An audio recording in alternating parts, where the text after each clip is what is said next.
jembatan kuat. Dua jari kanan, dua jari kiri, digabung jadi empat, jadilah kamera cekrek. Tiga jari kanan, tiga jari kiri, digabung jadi enam, jadilah menara tinggi. Empat jari kanan, empat jari kiri, digabung jadi delapan, jadilah kelinci lompat. Lima jari kanan, lima jari kiri, digabung jadi 10, marilah berdoa.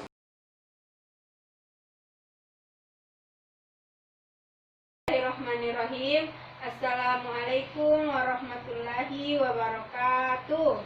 Waalaikumsalam warahmatullahi wabarakatuh. Apa kabar semua? Baik, Bu. Alhamdulillah. Jadi, hari ini kita akan belajar bimbingan belajar yang judul materinya adalah gaya belajar. Siapa yang sudah tahu apa itu gaya belajar? Belum ada, Bu. Gaya menulisnya, Bu. Iya, betul. Siapa yang memperhatikan temannya yang dapat lebih paham pelajaran dengan mendengarkan musik, atau juga ada yang lebih memahami pelajaran dengan membaca? Ada? Ada, Bu. Ya, itu yang disebut gaya belajar. Jadi, setiap orang mungkin mempunyai gaya belajar yang berbeda-beda. Agar kalian lebih mengetahui gaya belajar, mari kita simak informasi gaya belajar berikut ini. Apa itu gaya belajar? Jadi, gaya belajar adalah ciri khas dari seseorang ketika melakukan kegiatan berpikir, mempelajari, mengingat, dan memahami sesuatu. Itu yang disebut gaya belajar. Terdapat 3 jenis gaya belajar yang harus kalian ketahui. Yang pertama, gaya belajar visual. Yang kedua, gaya belajar auditori. Dan yang ketiga, gaya belajar kinestetik. Termasuk manakah gaya belajar kalian? Yang pertama, kedua, atau ketiga? Yang pertama, gaya belajar visual. Gaya belajar visual itu berfokus pada penglihatan. Saat mempelajari hal baru, biasanya seseorang dengan gaya belajar ini perlu melihat sesuatu secara visual atau secara nyata, sehingga lebih mudah mengerti atau memahami. Seseorang dengan gaya belajar ini merasa lebih nyaman jika belajar dengan penggunaan warna-warna, garis, ataupun bentuk-bentuk. Sehingga orang dengan tipe belajar ini biasanya memiliki ide-ide yang mengandung nilai artistik seperti paduan warna, dekorasi, dan lain sebagainya. Ada karakteristik gaya belajar visual. Yang pertama itu lebih mudah mengingat apa yang dilihat. Yang kedua, lebih suka membaca daripada dibacakan. Yang ketiga, cara bicaranya dengan tempo yang agak cepat.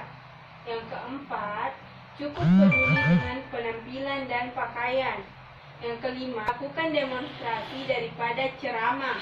Yang keenam, lebih mudah menerima instruksi secara tertulis. Dan yang ketujuh, tidak mudah terganggu dalam keramaian. Bagaimana cara belajar secara visual? Jadi, cara belajar secara visual itu belajar dari gambar maupun video. Yang kedua, membaca buku yang tidak hanya tulisan, tetapi juga ada ilustrasi atau gambarnya. Yang ketiga, saat belajar bisa sambil melakukan doodling atau menggambar sesuatu. Yang keempat, gunakan spidol warna-warni saat membuat catatan. Dan yang kelima, membuat mind mapping untuk memudahkan belajar. Gaya belajar auditori. Bagaimana itu? Seseorang dengan gaya belajar auditori mengandalkan pendengaran sebagai alat untuk menerima informasi. Mereka merasa dapat lebih mengingat pelajaran jika pelajaran itu didengar secara langsung. Orang dengan tipe ini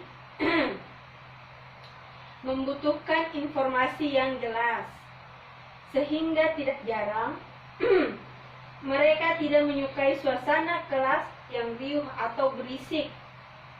Siapa di antara temanmu atau di antara kalian yang suka mengingatkan agar tidak ribut di kelas? Ada? Ada, Bu. Oh, iya. Jadi bisa jadi mereka itu adalah tipe auditori. Karakteristik gaya belajar auditori: yang pertama, lebih mudah mengingat apa yang didengar. Yang kedua, senang mendengarkan. Yang ketiga, mudah terganggu dengan keributan. Yang keempat, kesulitan dalam tugas yang melibatkan visual. Yang kelima, pandai menirukan suara, nada, ataupun irama. Yang keenam, senang membaca dengan mengeluarkan suara. Yang ketujuh, biasanya merupakan pembicara yang fasih. Dan yang kedelapan, mudah mengingat nama orang saat berkenalan. Bagaimana cara belajar secara auditori? Yang pertama itu, belajar sambil mendengarkan musik yang disukai. Yang kedua, kamu bisa merekam penjelasan guru. Cara auditori yang pertama itu, belajar sambil mendengarkan musik yang disukai. Yang kedua, kamu bisa merekam penjelasan guru dan memutarnya kembali saat belajar di rumah. Yang ketiga, apabila membaca buku, kamu bisa sambil mengucapkan dengan suara pelan untuk memudahkan mengingat. Tapi pelan-pelan saja ya, jangan keras. Jangan membaca keras kayak orang di pasar. Yang keempat, mendengarkan materi yang dijelaskan oleh guru dengan seksama. Yang kelima, belajarlah dengan berdiskusi dengan teman supaya lebih mengingat dan memahami materi. Gaya belajar kinestetik, bagaimana itu? Yang pertama itu menyenangi belajar dengan metode praktek. Terkadang kesulitan dalam menulis tetapi pandai bercerita. Yang ketiga, menyukai aktivitas yang melibatkan gerakan tubuh. Yang keempat, saat berkomunikasi sering menggerakkan anggota tubuh seperti ali dengan pipi. Yang kelima, menghafal dengan melakukan kegiatan seperti berjalan. Cara belajar secara kinestetik. Saat mendapatkan materi pelajaran, bila memungkinkan segera praktikkan. Yang kedua, belajar sambil melakukan aktivitas yang menggunakan gerakan, misalnya sambil berjalan atau menjetikkan jari. Yang ketiga, melakukan eksperimen dan memberi materi yang disampaikan. Yang kelima, 4, mengikuti kegiatan ekstrakurikuler. Nah, anak-anak, apakah karakteristik gaya belajar tersebut ada pada kalian? Ada, Bu. Ya, ataukah gaya belajar kalian adalah gabungan dari dua atau semua jenis belajar? Ada? Ada, Bu. Ada, Bu. Yang pastinya anak-anak, jika kamu paham gaya belajarmu, maka belajarmu tidak akan terkendala. Di antara ketiga tadi, ada yang memiliki gaya belajarnya? Ada, Bu. Ada, Bu. Ya. Jadi itulah gaya belajar tadi, kalian sudah paham kan? Paham, Bu. Jadi sekian untuk materi kita kali ini, untuk bimbingan belajar kali ini.